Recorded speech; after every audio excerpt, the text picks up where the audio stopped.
Hello, Tuni Kuki channel vejo si na bon vin lim na hi vin aban le hi chi Kuki channel la hi zat chom hong a ki sei ji in software lang pang hen lang internet lang pang hen lang ai lo vai le iti sei ding ham reaction ho now aban le news hong a ki sei ji in hi chawa hi iza kai thu nen do ho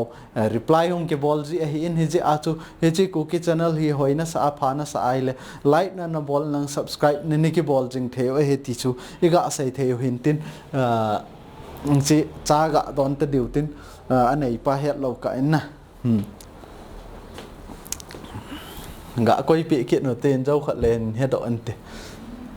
na le he te chon ga koi pi ote ga ki pa he chi chu subscribe na ki bol ven ti chu kan sei no ma he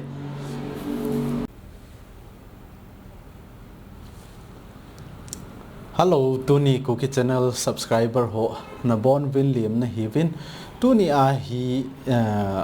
green screen magic tia part 1 in sim dewa hi na aban ban cha hi ta chu video dang ho rong in sim tau dewa hi in a hin la Tuni a hi halkhat apat na ti ding hi jeng na apat na khat ana veuten in drong chu na vet na wale na het dewa hi in hi chi to bang chu iti sem ding ham ti chu tu ni ai setup iza kai kan vet sa ding hi in hoina sa a pha na sa ai le light ana bon lang thunin ki do ven lang ngai lo wale hi chi sang a hoi zo ai lo wale chi to bang hon nang hon zo na bol no wale hi chi channel hi subscribe na ki bol lang ko ma bell icon chon mi la chon ni ta chu kang ana step by step ma nan ki jil to jing thei aban le nang ho dai bang a chu he ta chu ei pa wa video ong ki sima hong ki bol to ding a hi ti chu iga sai theu hin tin tu hin a sut dan ho ai lo wale iti edit bol ding ham ti ho jong chu ga sai kit no hitin ichi chu ana veo hitin na ken computer kan bet sa ding hi ta in aban le asut dan ho green screen iti fit ding ham ti ho bo na chu to hi innovate deu a hi ti chu iga sai theo hin tin tu hin ana pan taw te na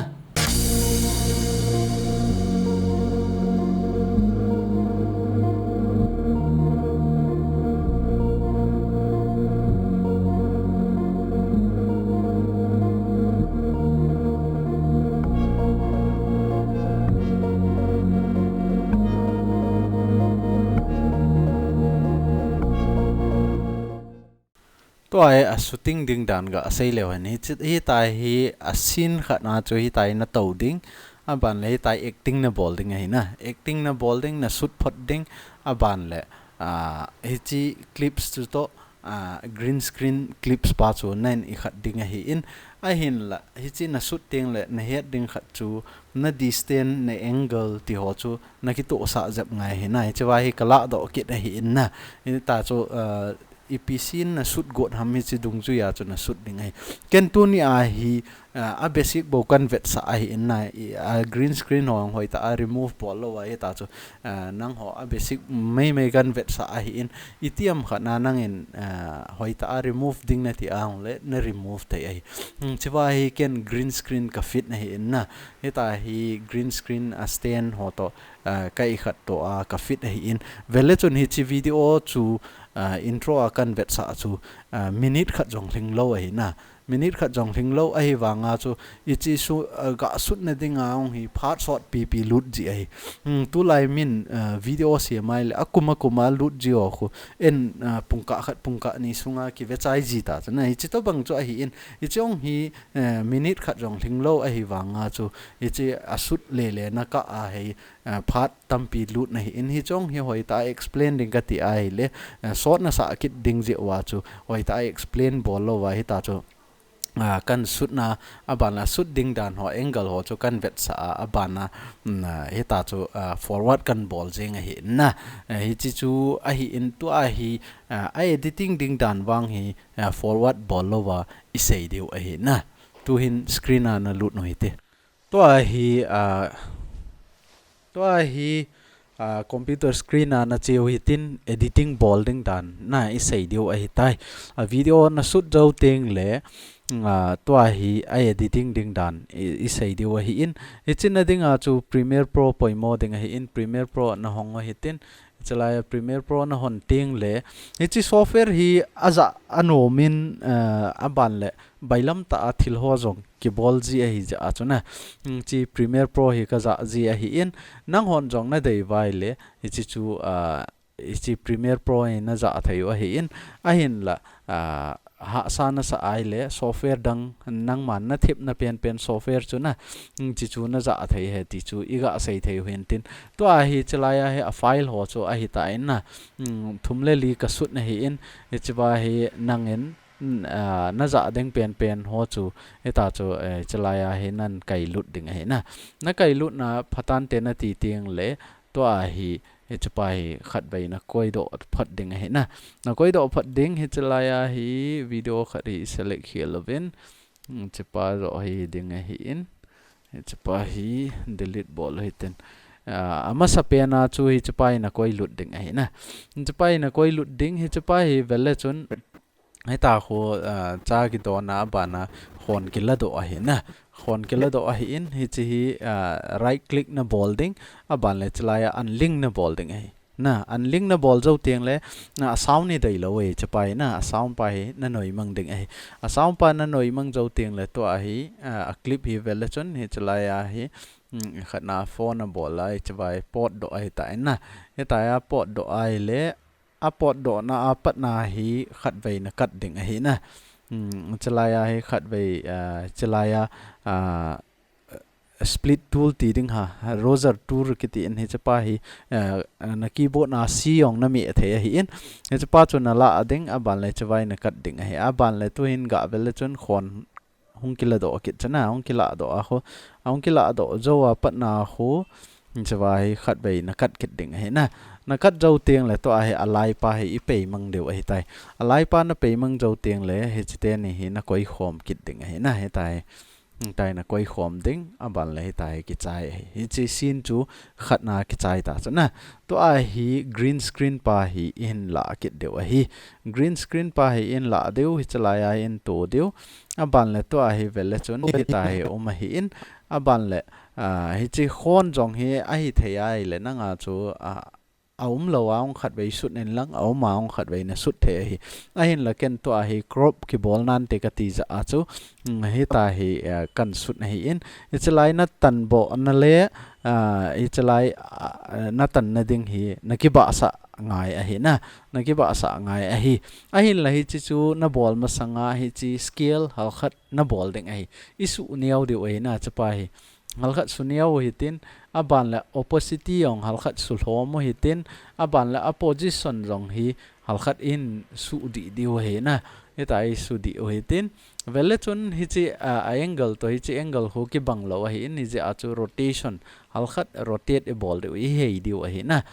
ta hi nangin na dei da na halkhat hein lang aban le opposition ho hi tai nen khin su the hi na tai na hin su tai deute tai na hin su ai le to a he a scale pa hi a khon pa ho vele chun ki banglo a hi na a khon pai cha pai niaw bi se a hi in hi je a chui cha pai hal cha khat su le no hi tin a ban le che a position pa hal cha khat isu to jap kit de wa hi tai na koi ding hi na a ban le a khon position ho ki to nai hi in hi je a chu a khon position chat na hoi koi de wa hi tại hal chắc khát hin tàu hitin ki bang ta chana nai ta cha ki ba tiang le to a hi ichlai agia pa ho vel chun hal khat wat na lai a hi na a wat na lai na hi ai le to a hi hal chắc khát in hin su ki deu nai tai hin ho hitin a ban le scale pa hi 67 ga koi le han suniau jap le han na enter me le chun to a hi hita khona fit ding hi hita ina fit tiang le to a hi chi opposite 20 something a koin lang hita I sunia wen lang na su neo zo tiang le ichlaya hi opposite hi vel chon point a omen hi chi point pai ki dei lo hi chi a choi I delete deu a ban le to a hi ichlaya pen tool hi na free draw bezer ki ti pa hi ne cha pai na la ding hichewa ko na hi hichalaya hi crop in bol deu a hitai na hitai khat bei me en lang hitai khat bei me en lang จะไล่ขัดไปเมียนลังบ้านเลย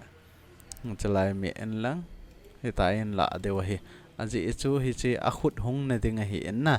อาขุดหงนั่นดิ้งกะจูน่าหอยง่ายฮิบ้านเลยฮิตายน่า select ได้เดี๋ยวเตะฮิตายน่า select เจ้าเตียงเลยตัวฮิอาวิดีโอน่าเวทพัดเตียงฮิอาวิดีโอขุดฮิตาหันก็ยัยเลยฮิจะไล่อันโตขาจ้ะนะโตขาไอเลยจะไปฮัลจะขัดฮิตินหินเพย์น่าไล่อยู่ฮิตินบ้านเลยจะไปฮิตายหินเฮลเดียวฮินะฮิตายหินเฮลเดียวตัวฮิ opposite ฮิกะสุดตั้มกินฮิตินบ้านเลยกะเวลเลวเห็นนั่นแหละโตขาตลอดจะไล่ฮัลจะขัดตรงขันอะไรจะอาจูจะไปฮัลจะขัดฮิตินนะฮิตินหินเพย์ฮิตินบ้านเลยตัวฮิปีวัดน้ำตีไอเลยจะไล่เอฟเฟกต์งานห้องดิ้งเอฟเฟกต์งานห้องเตียงเลยultra key นะฮิจิ ultra key ฮิจะไล่น่ะ drag loot ดิ้งฮิน่ะ drag lootเจ้าเตียงเลยจะลังเอฟเฟกต์งานฮิจิกิดเลยจนฮิจะไล่ฮิ pick color pickเนี่ยดิ้งเอามินฮิจะไปdelete เดี๋ยวฮินะdelete เจ้าเตียงเอาเลยเวลาจนเทียงเบี้ยเราจ้ะนะเทียนเราไว้เลยจะไปฮิในห้องเดียวบ้านเลยจะว่าโคน่าอิสุเทียงเดียวฮินั่นแหละจะไปสุเทียงเดียวบ้านเลยฮิจิจันหัวบอลเลยเต้น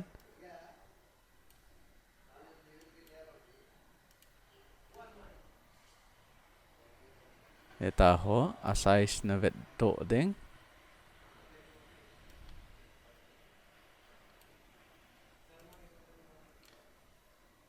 ฮิจิ adjust บอลเลยเต้นตาย adjust นะบอลเจ้าเตียงเลยตัวฮิจะไปฮัลขัดสุดหอมเสียมาฮิตินบอลเลยฮิตินนะเทียงมองไตเนี่ยที่ไอเลยตัวฮิตายนะคุยเดินเทฮิตายตัวฮิเวลจนฮิจิว่าเขาคอนดับเบิลอัมตาจ้ะนะคอนดับเบิลอัมไอเลยจะไปฮิขัดไปกัดเดียวฮิ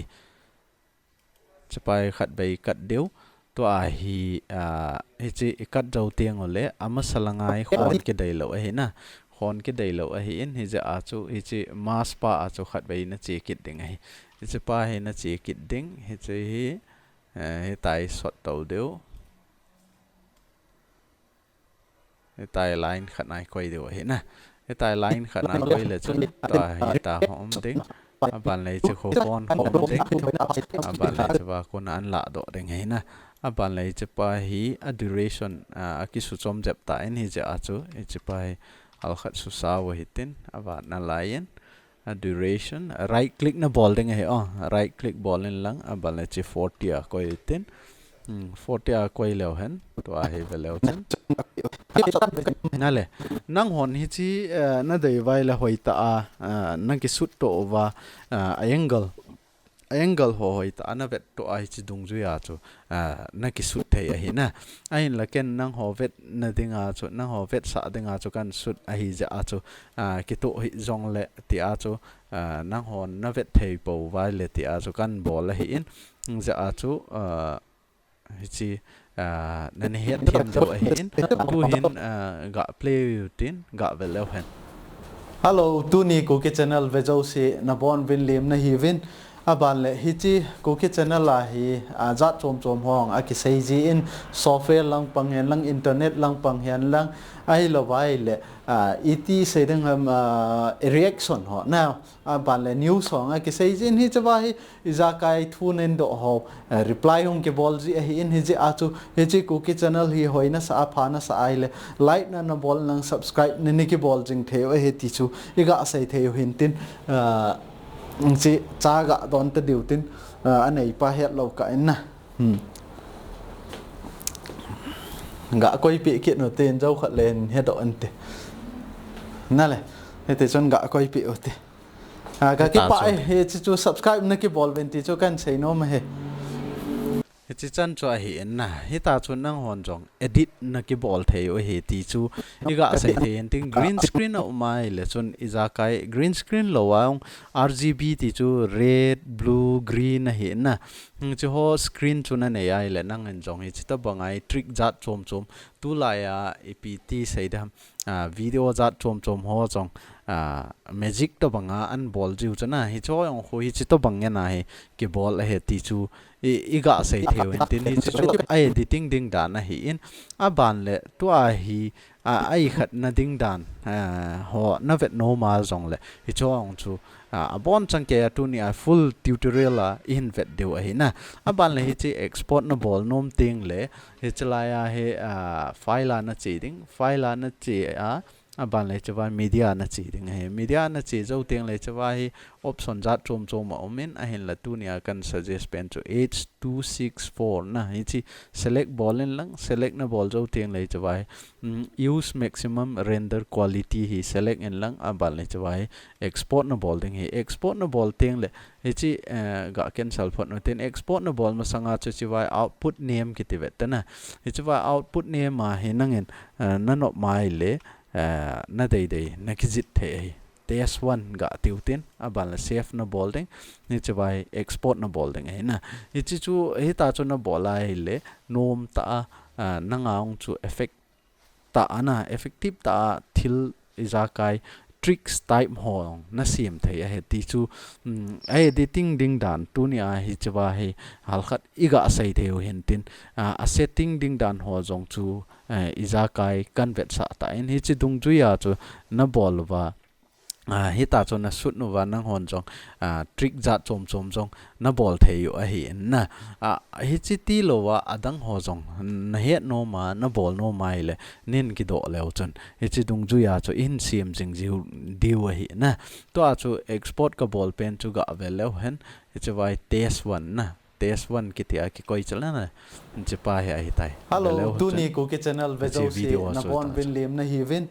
aban le hi chi Kuki channel la hi intro ang chu kan vet sa tai na hi in software lang pang hen lang internet lang pang hen lang ai lo vai le